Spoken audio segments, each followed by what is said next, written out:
G'day, Kris Gethin here, reporting to you from my Boise garden on this beautiful Friday. I'm going to talk to you about sweeteners, and you may wonder why I sound like I'm contradicting myself when in fact in some of my caged muscle formulas I have sucralose in there. So I'm going to address this first. The only reason why I have a minuscule amount of sucralose within my products is to disguise the bitter aftertasting of the stevia. I've tried to enhance all my products with a natural sweetener, which is stevia. However, the bitter tasting of it when given to the controlled group, I was absolutely fine with it. They did not like the taste, so I did put a minuscule amount of sucralose in there only to disguise that taste. The majority of it is sweetened with stevia. However, some products out there have it laden with sucralose. It's absolutely disgusting. Of course, it's cheaper to do, and that's why they do it. But one of the top, very top pre and post workouts together will give you the equivalent of 50 packets of Splendor. That's correct.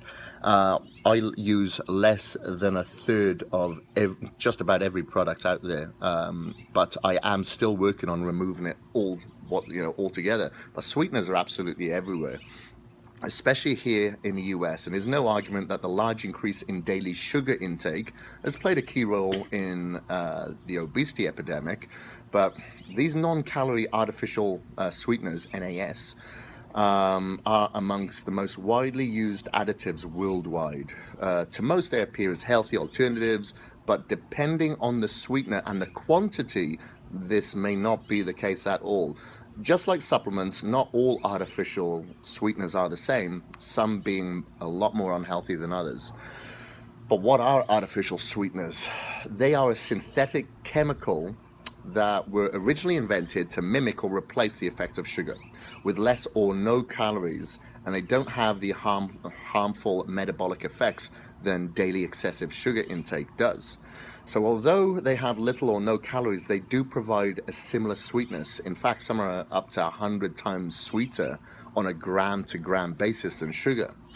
But as with anything, the answer somewhat depends. One side of the argument is if you swap these out for calorie-dense sugar, artificial sweeteners will be beneficial, which can actually be a smart move if you're a generally overweight or obese individual.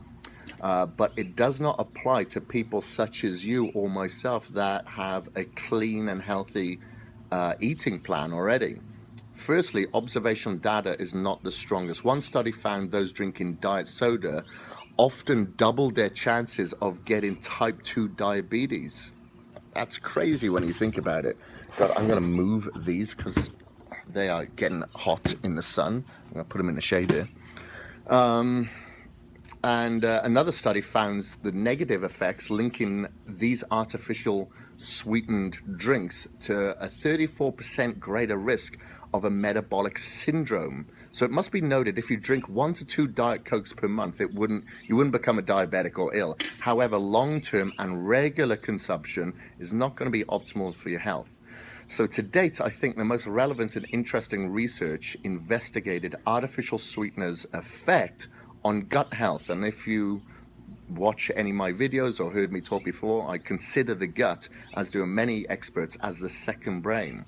So it is vitally important for your health and your physique, obviously. And more research is emerging on gut health. Although it's beyond the scope of this article, I can tell you it's extremely important. For example, a healthy gut can help you stay lean and partition your food and nutrients more efficiently, storing less fat and gaining more muscle. So in contrast, a poor gut can increase what is known as energy harvesting, which basically causes instant obesity, even if you're not overeating by much. That's why I'll constantly hear from people that are obese and are only eating a couple of times a day. That's a regular occurrence. And in this study, they tested various artificial sweeteners in mice, I'll say, not in humans, but in mice, and found negative effects on both gut health and metabolic parameters, such as blood sugar levels and carbohydrate tolerance. The authors also concluded that in both mice and humans, regular artificial sweetener consumption can cause blood sugar issues such like carbohydrate metabolism and adverse effects on your gut bacteria. So you should be obviously taking very good care of your gut bacteria and its enzymes, because it's not all about what you eat, it's all about what you absorb.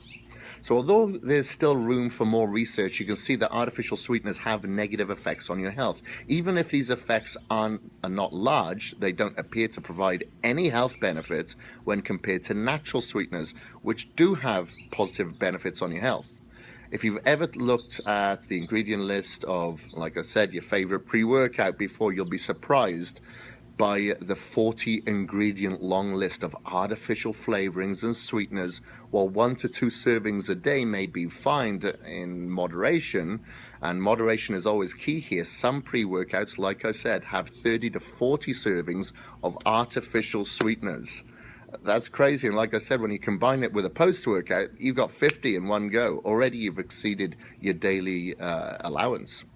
So this can obviously cause gut and health issues, and the research is not close to assessing the effects of such high artificial load taken on a daily basis, yes, but it's definitely there to be aware of. So please play caution when you're adding sweeteners to your coffee, having your diet soda, and obviously having the supplements that are supposed to help your health, not take away from it. Remember, this is your second brain. Take care of it. Hopefully you like this video. If you want more videos like this, you know what to do. You got to like, comment below, and subscribe. Peace.